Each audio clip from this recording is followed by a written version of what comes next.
Hey everyone, it's baze.djunkiii transmitting from Hamburg, Germany, back with a new video, and well, back with another vinyl talk video addressing a vinyl topic that is probably not addressed much in the vinyl community at all.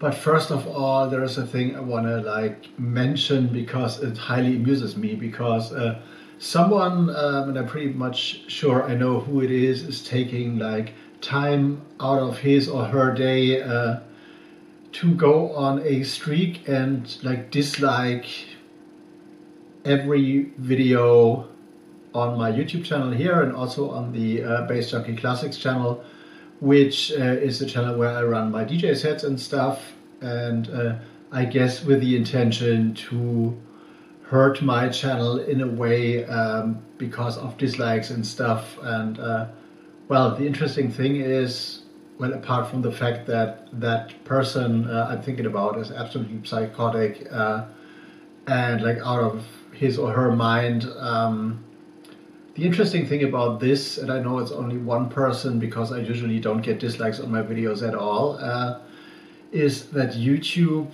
no matter if someone likes or dislikes your video, covers or recognizes a like or dislike weighted the same as engagement with your video. And what this is and does is actually even if 1 million people dislike your video will pop up more and more because it's more and more engagement on that video. And for that person I'm talking about, disliking my videos will lead to me popping up in that feed more and more, because those are the videos that person engaged with, basically. So highly amusing fact, and it's even more amusing that it might be someone who's younger and should be more internet savvy than someone in his late 40s. So interesting fact, side note, and it is highly amusing. And well, driving activity, as I say, bad press, good press, all the same. And this goes for YouTube videos as well. So go ahead and do your thing, do you, bless your heart and stuff. And now go into the topic I want to talk about, because this is a record I inherited from the walls of Sascha Mueller recently. I hope you can see that logo right, which is beautiful, on the Molecular Recordings label, which was a techno label from the UK back in the days, which released pretty interesting stuff, very toolish, DJ driven music. I have a 10-inch that is by an artist called Intermolecular Forces, but which is very interesting, tool techno. The kind of music they would call hardgroove these days, which is a bullshit name. Oh, let's tackle that as well. So hardgroove basically describes a kind of techno which is very DJ oriented, very percussive, not that melodic, DJ tool things, with a bit of a tribal percussion thing. And that has been the new hype in techno over the past 2 years, which is basically a rediscovery of what we call tool techno back in the days, and it was called hardgroove, or the style, which isn't a style at all, is called hardgroove these days, because there was a label called Hardgroove Recordings, I guess, or just Hardgroove, which was run by Ben Sims. And Ben Sims was the kind of purveyor and pioneer and very active producer and label manager in that kind of percussive, slightly tribal oriented tool techno, which is now referred to as hardgroove, what basically is nothing else than techno we had in the second half of the 90s and early 2000s already. So just a new name for an old shit, basically, and which falls into this thing, because the record here is an LP, or not even an LP, it's a DJ tool released in September of 1999, so 26 years old. Was distributed by Integrale Musik, which is a distributor which has been gone for long, but here is former contact information.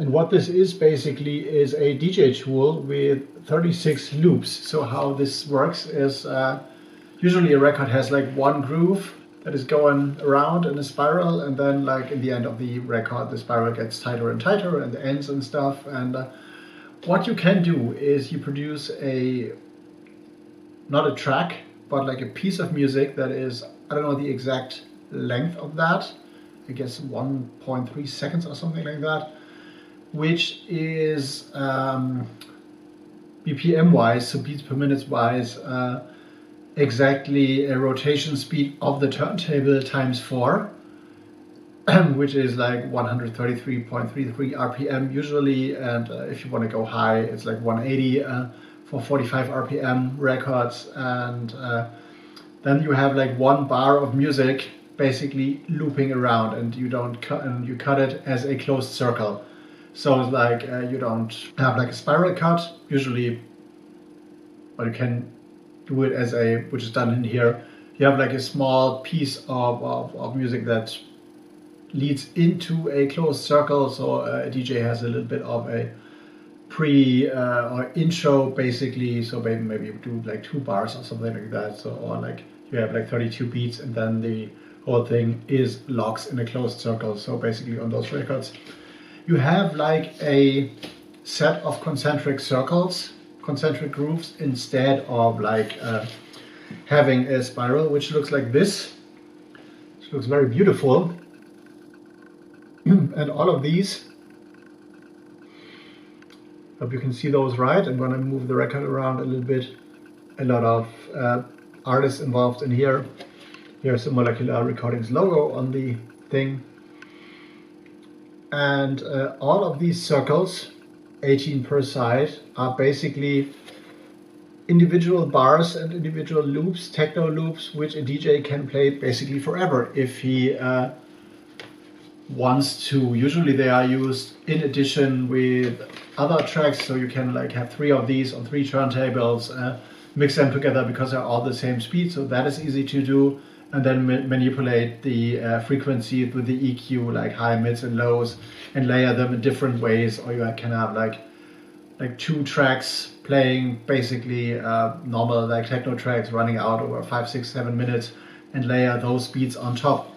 And there are or have been labels who've been doing this to a full extent, like with the label heads playing on 6 to 8 turntables with 2 people. So you can add like an definitely infinite amount of turntables to that, as long as the grooves are cut or like the loops are cut tight, because they will all run at the same speed. You don't have to pitch adjust those if you're just playing loops. So it's like put that in, find the one, like in terms of 1, 2, 3, 4, find the one, mix it in, and then you can like carefully layer those on top of each other.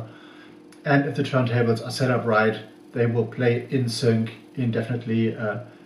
Sometimes you have to adjust because turntables are like prone to getting a little bit out of their speed, wobbling a bit, maybe, even if there's Technics, which are the staple and most stable turntables ever built. But even those can have or can react to like fluctuations in the like electricity and all that kind of stuff. So usually you have, after like a few minutes, have to like adjust a little. So, and those loops, there are a lot of them, like 36 as I said,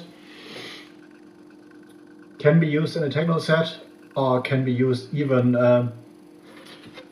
if you play an extended set and you have to go to the loo and you put one of these on, and the techno crowd, especially the peak time techno crowd, might not be recognizing that they are dancing to the same loop for like, I don't know, 5 or 8 minutes, no matter, depending on how long it takes for you to find the bathroom and stuff. And a lot of those tracks here, I have the full track list and artist lists open on Discogs here, are produced by very like well-known artists. There's Ben Long, which is like a techno DJ gadget, had a label which was distributed by a German distributor.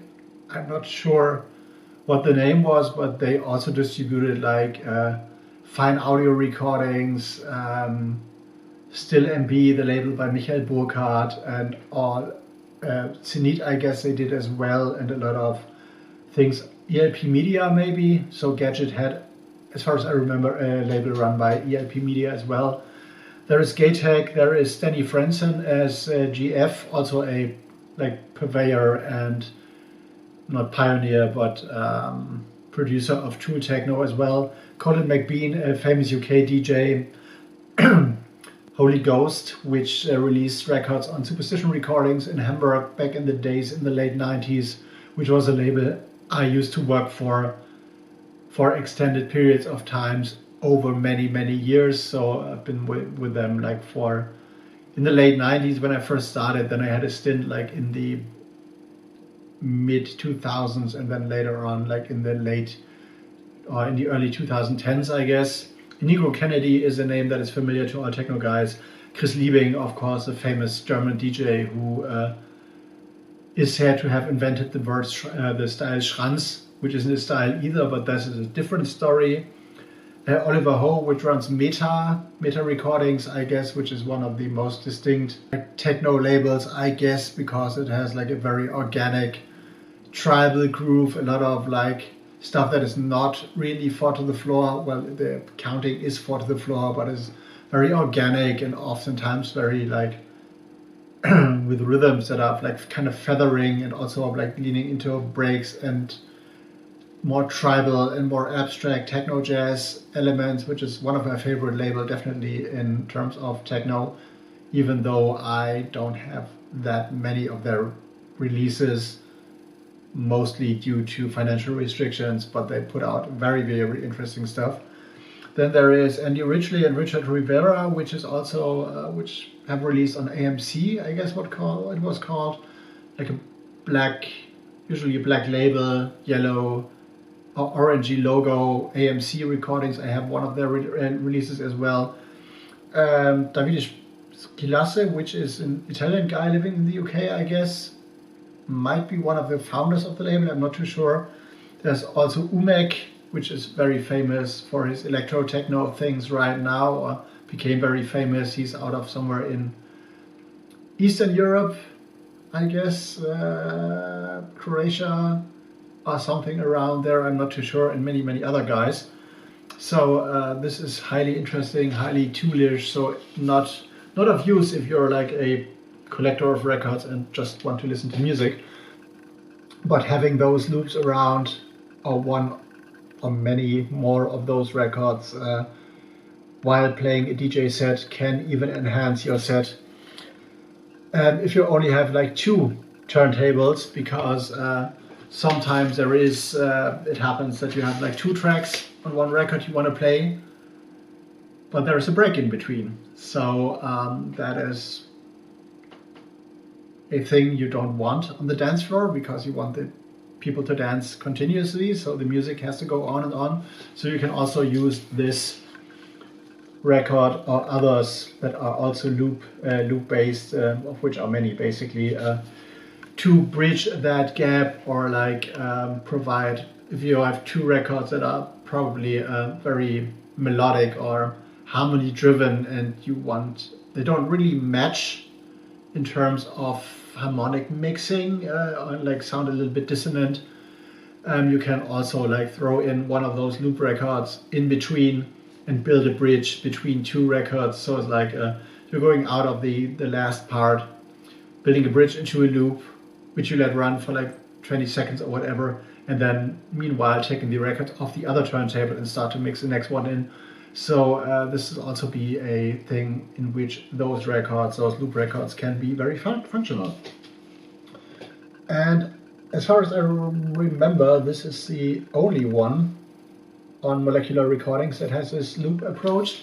It has a dedicated catalog number, which is MOLLG01, and is just a various artist untitled record. So basically on YouTube it's on Discogs it's untitled. So yeah, interesting DJ tool, and I got more of these, and probably will be talking about more of the DJ tools in the future, but I think that's a thing that is not so common to be seen within the vinyl community vicinity. So that's my video for today. Bass Junkie out for now. See you in the next one. You know the score, Bandcamp, all info down there, and also another YouTube channel with more DJ sets and stuff. And yeah, let me know what you think.